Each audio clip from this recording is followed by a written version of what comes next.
구글이 모토로라에게 이제 러브콜을 보내요. 그런데 모토로라는 단호합니다. 야, 나는 공장 하드웨어까지 같이 안 사가면 절대 안 팔아. 구글이 울면서 어쩔 수 없이 이 금액을 합의를 해가지고 그나마 잘 합의된 금액이 125억 달러.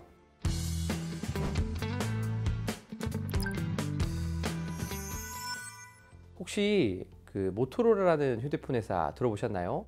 아마 요즘 친구들은 잘 모를 수 있을 것 같은데 옛날에는 이 모토로라 전성기 때 진짜 엄청났거든요. 1990년대 핸드폰 점유율이 50%를 넘었다고 하고 1993년에는 무려 한 60% 정도 육박했다고 합니다. 2022년 4분기 세계 1위 점유율을 차지하고 있는 아이폰이 고작 25% 정도라고 하니까 지금 생각해보면 정말 엄청난 거죠. 하지만 스마트폰으로 전환되는 과정에서 디지털화의 흐름을 제대로 잡지 못한 모토로라는 경영 전략의 실패, 그리고 트렌드를 잡지 못하고 신규 모델들을 출시하는 등의 악재가 겹쳤죠. 결국 2009년도에는 LG전자에도 밀렸다고 하는데 2009년에 모토로라의 시장 점유율은 4.7%밖에 되지 않았다고 합니다.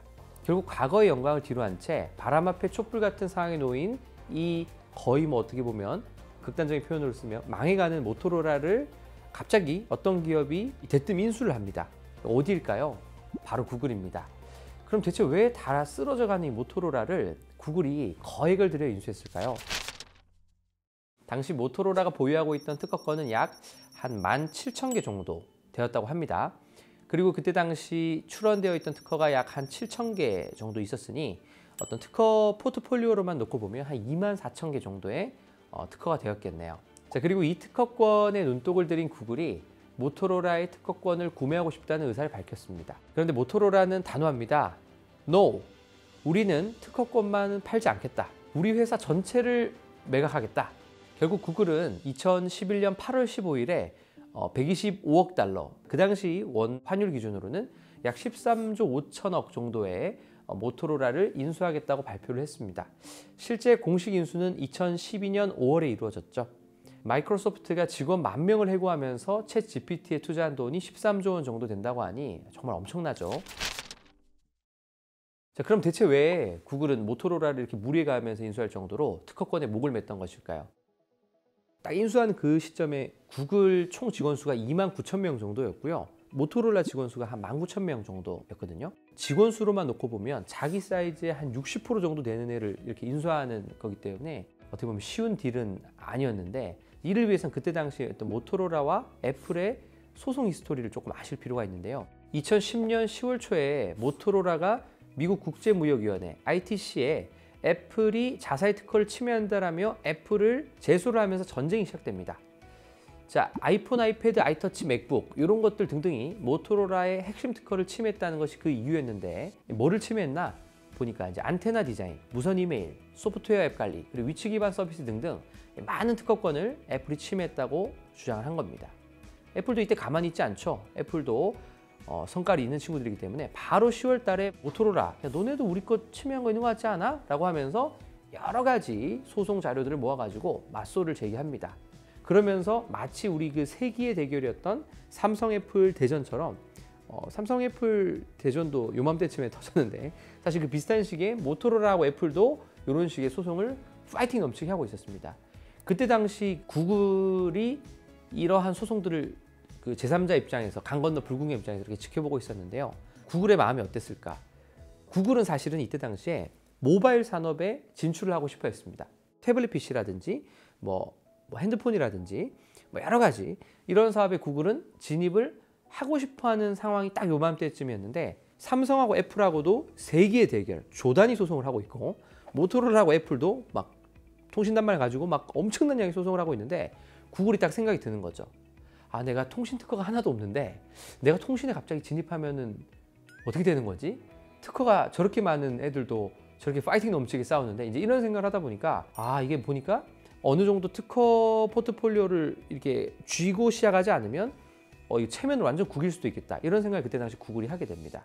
그런데 딱 이때 당시 이제 모토로라 경영이 어려워지니까 구글이 모토로라에게 이제 러브콜을 보내요. 어떻게 보내느냐?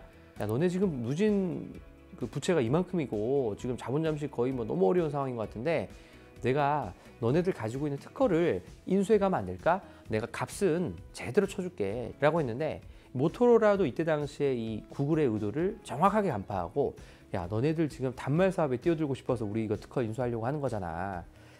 그럼 그러지 말고 그냥 단말을 만들 수 있는 하드웨어 공장까지 내가 다 같이 줄게. 덩치는 10조나 되는데 아무도 사줄 사람이 없는 거예요. 그래서 이거를 잘 됐다. 요 친구들한테 덤핑을 다 쳐가지고 한 방에 팔아야겠다 해가지고, 그때 당시 구글은 끝까지 나는 특 싫어. 난 특허만 사갈 거야. 이렇게 했는데, 야 나는 요 공장 하드웨어까지 같이 안 사가면 절대 안 팔아. 이런 식의 이제 어떤 접근이 나오니까 구글이 울면서 어쩔 수 없이 이 금액을 합의를 해가지고 그나마 잘 합의된 금액이 125억 달러. 우리 하나로 한 13조 정도의 이 소프트웨어와 특허 포트폴리오를 통째로 인수하는 걸 조건부로 실제 그렇게 M&A 딜이 이루어져서 매각이 됩니다.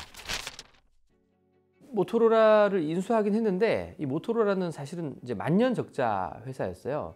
야심차게 출시한 제품들도 그냥 모두 말아먹는 그런 시즌을 계속 보내게 됐고요. 안 되겠다 싶었는지 구글은 2014년 1월에 레노바라고 들어보셨을 텐데, 요즘에 노트북 저렴하게 많이 나오는 그 회사에다가 모토로라를 통째로 팔아버립니다. 그때 가격은 29억 달러 정도, 정확히 29억 1천만 달러인가? 아마 그 정도 됐었을 거예요.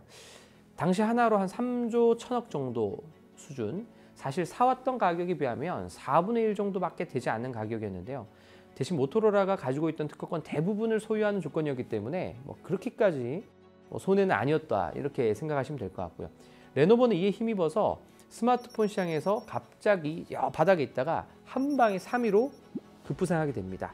어떻게 보면은 단말기 만드는 인원이 10,000명 넘게 있는 회사를 갖다가 한 번에 인수를 해버리니까 한 방에 이게 등수가 빡 올라가가지고, 어떻게 보면 두 회사를 놓고 보면 서로 윈윈을 했다.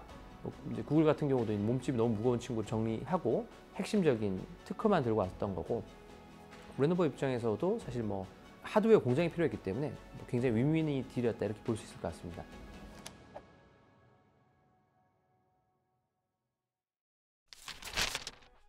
그런 말이 있잖아요. 호랑이한테 물려가도 정신만 차리면 산다. 자, 이외 비슷하게 그 글로벌리스트한테 분쟁을 당해도 특허만 있으면 산다라고 표현할 수 있을 것 같아요. 그동안 업계 선두주자로 활약했던 모토로라인 만큼 쌓아둔 특허가 어마무시했기 때문에 이것을 토대로 어떻게 보면 회사도 매각을 하고 활로를 잘 모색할 수 있었는데요. 저는 그런 어려운 상황에서 모토로라가 어떻게 보면 특허를 활용해서 위기에서 벗어날 수 있었던 최선의 선택들을 잘 했다고 생각합니다.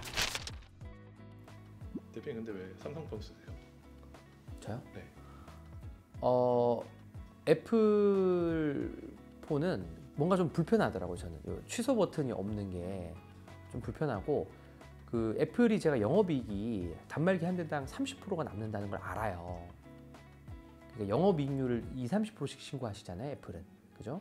삼성은 10% 정도 수준으로 인간적으로 신고하거든요. 근데 이제 얘 친구들은 30%씩 신고하는 거 보고, 이거는 뭔가 문제가 있는 거거든요. 이거는 뭔가 여기에 중독되거나 어떤 꽂혀 있는 친구들, 매니아층이 형성되지 않는 이상이 쉽지 않은데, 저는 이제 그렇게 비합리적인 소비를 하고 싶지 않았어요. 예, 저는 좀 애플이 나쁘다는 게 아닙니다. 애플은 영업이익이 30%입니다. 여러분, 그거는 70% 가격에 팔아도 적자가 안 나는 제품인데, 삼성 거는 90% 가격대에 팔아야 간신히 본전을 하는 제품이라고 한다면, 좀 더 저는 합리적인 소비를 좀 선택을 한다, 이렇게 생각하시면 될 것 같아요. 결국은 애플 쓰는 사람은 비하민들. 그렇게 나가면 이제 큰일 날 것 같은데요.